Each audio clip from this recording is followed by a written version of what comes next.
but briefly, what I do is we set up these water purification plants in the underserved areas to provide clean and safe water to people, both in India, Africa, Southeast Asia, and now also down south towards in the islands of Indian Ocean. So that's what the business is. But I'll just explain to you what water is all about. By the way, 7 years ago, I had no idea about water. I was happily working in the telecom industry, and I thought that is the be-all and end-all of business. But as you get to know more about water, you realize its intricacies and also start to appreciate why you should not take water on. Especially, it's one of the greatest boons of the nature. Yeah. So first thing first, for the benefit of those who don't understand what is saline and fresh water. Fresh water is what you use for consumption. Saline water is seawater, which is available in most parts of the world. Now here's the irony. The irony is that water is not distributed ubiquitously across the world. There are some regions which have excess water, some regions which have deficient water. For example, in Asia has 36% of freshwater reserves, 60% of the population. Take Africa, for example.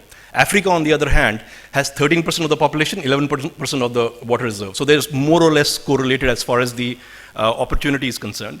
However, the key point here is that water scarcity, which is a key issue that most people are facing right now, is currently engulfing about 700 million people in the world today. It's likely to go to about 1.8 billion people in 2025. You are probably facing it already in Delhi, in Gurgaon, and other areas, but that's the be-all and end-all of business. As far as the reason why water business is what it is because people use water indiscriminately and in indisciplined fashion. And that's what leads to the basic issues or problems in water. Yeah? So let's look at exactly how much water is available on this planet and how do we get access to it. So you would have studied in your geographic lessons that 70% of the planet of this planet is water. So 70% is indeed water. Of that, about 97 to 98% is saline water. So about 2.5% is fresh water. Of that fresh water, about 60% is locked in the glaciers and the snow-capped peaks of the world. Okay? And of that, there is water in the marshy lands, there is water in the lakes, there are water elsewhere. All of this water cannot be exploited in a feasible fashion by humanity. There's only 1% water, which is the groundwater, which you can exploit from the overall scheme of things as the things stand today. If that was not enough, about 80 to 90% of this water is used for agriculture, and a very small part of that is used for human consumption. This is what India will look like in 2025. So all the red areas that you see there will be water deficient, in fact, water scarce. So you'll not have any water whatsoever in these particular regions in 2025. As you can see, more than 40% of the country would be completely deficient of water in the next 10 years.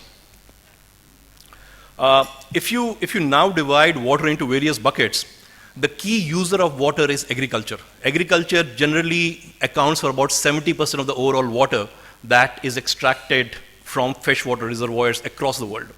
22% is industry, and the rest 8% is used for domestic use and for household and for utilities.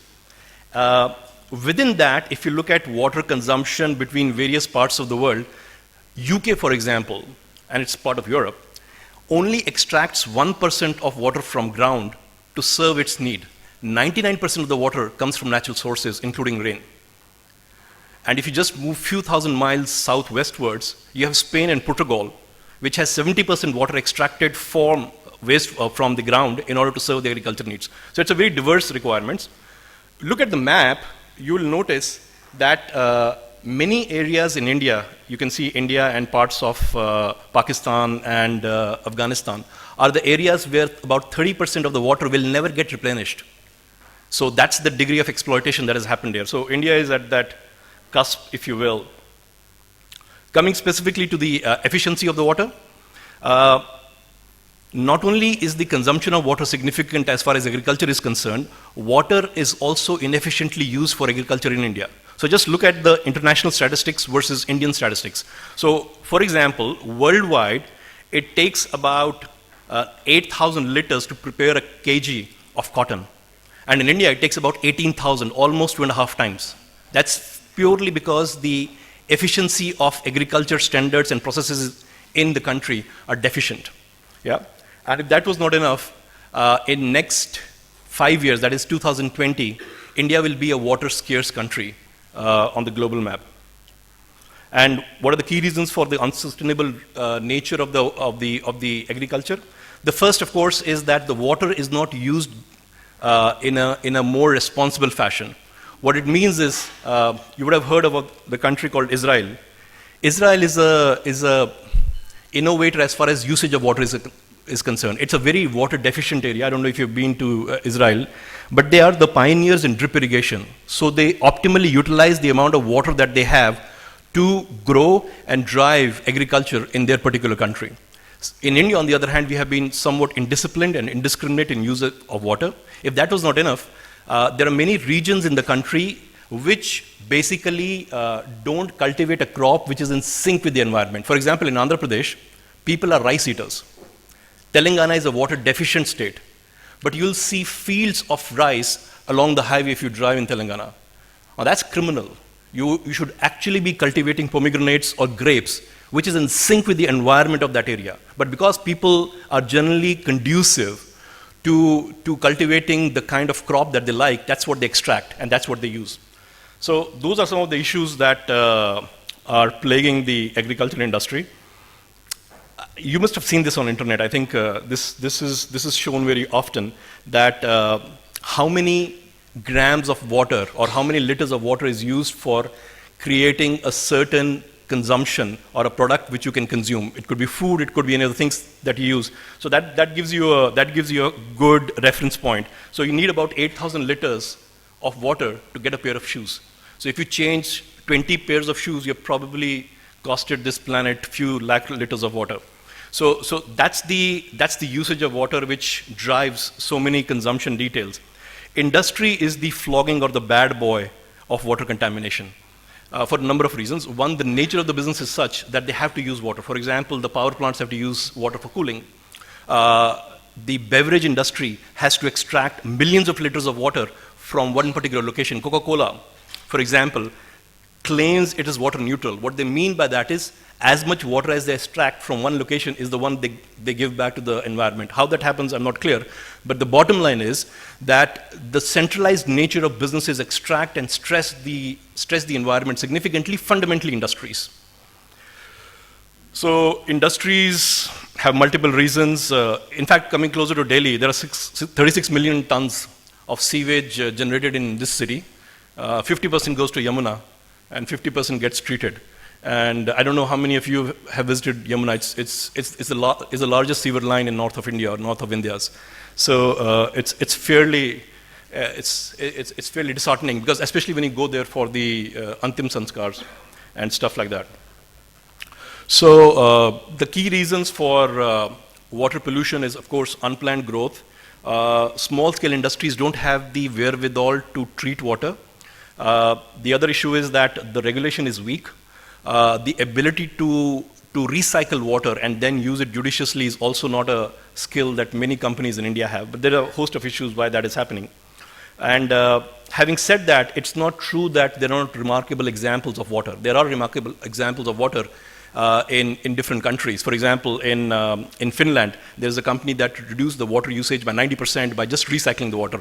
In Mexico, which is supposedly a developing country, they had a similar case study which was used in Harvard, MIT, for the kind of work that they had done. Third category is the domestic use. About roughly 10% of the water is used for domestic use. Here, while the requirement is not significant, the issue is that it varies from country to country. African country only provisions 25 liters per person. US provisions 300 liters. So it's a question of what can you afford and how much can you provision for your particular countries. Andhra Pradesh had this act called WALTA, Water, Land and Trees Act. It's a great act. I have read through it. It's 44 pages, pretty comprehensive. Nobody follows it. Nobody even knows that. You can't dig a bore well 200 meters within each other without receiving the revenue officer's approval. Nobody cares. There are bore wells, almost 15 of them in a queue and stuff like that. So there are regulations, poor enforcement, water getting into the rivers. In fact, only 33% of the water in top 18 cities gets treated. All of the rest flows into the rivers. And that's what is killing all the water bodies in most parts of the country. Having said that, again, there are good shining examples worldwide. Germany charges for domestic use 70 paisa a liter. Can you imagine that? 70 paisa a liter. You consume 1,000 liters a day. That's 700 rupees a day, right? So that's the kind of money they pay per day for only water. That's 21,000 rupees as water bill. I'm sure most of you would swoon if you just hear about the kind of money that is being paid. In fact, we pay a water bill, not in Delhi. I think Delhi has increased the rates recently. But in the rest of the country, the water tariffs are so low that it's not even funny. And it's assumed that people should be given water free, regardless of the impact it has on humanity. The other example, which is my favorite, is Singapore. Singapore is a small land base, so they have nothing of their own. You know, it's a trading hub. They get 50% water from Malaysia. They have this 60-year lease. They negotiated the deal fairly well, got the water and now use it. The remaining 50% comes from recycled water. So they recycle sewage. They have a complete network of underground pipes, and they recycle that. And the remaining 20% comes from the sea. That's a sea water which they desalinate and then provide it to the customers. Again, one of the most expensive waters, about $6.50 for 1 meter cube, roughly around 45 paisa a liter. Yeah, but sustainable model, great, and going very strong. So I gave you all the problems, so it's also my duty to give you a solution. I'll give you the solution which is politically correct, and I'll give you a solution which is practically implementable. So first, the politically correct solution. This is what all the netas and everybody will be talking about. So you need to do the best practices in irrigation, micro irrigation, and all the good stuff. Take out the subsidy, price the water right, extensive hybrid seeds in agriculture, and all the good stuff for the industry, recycle, and execute all the regulations comprehensively without really cutting corners or allowing kickbacks to happen. And in domestic use, price the water right. Now, this is what is the actual or the real solution. But I'm sure nobody has the political will or even the wherewithal to make this really happen. So let's talk about a more practical solution. So what is a more practical solution? This is my solution when I think about this. So there are two things about India. One is it has one of the longest shorelines. And the second thing about India is we are blessed with the network of rivers because we are very close to Himalayas and most of the rivers flow from Himalayas. So you would have heard about this national water grid, which is interlinking all the rivers. It has its challenging as far as the flora and fauna are concerned. But the key there is that you can actually regulate, like a power grid, the water if you have a flood situation somewhere and if you have a drought somewhere. So you can actually regulate it like a power grid in case you actually set it up. So that should certainly be done for the mainland India. For the rest of the India, you need to have this pearl string of desalination plants, about 500 of those, once every 10 kilometers. And they would serve all the areas which are close to the border, at least 200 kilometers inland. So with that string on the side and the mainland covered with the water grid is possibly the only solution. Otherwise, you would probably be parting with your most prized possessions in the next 10 years to buy a glass of water.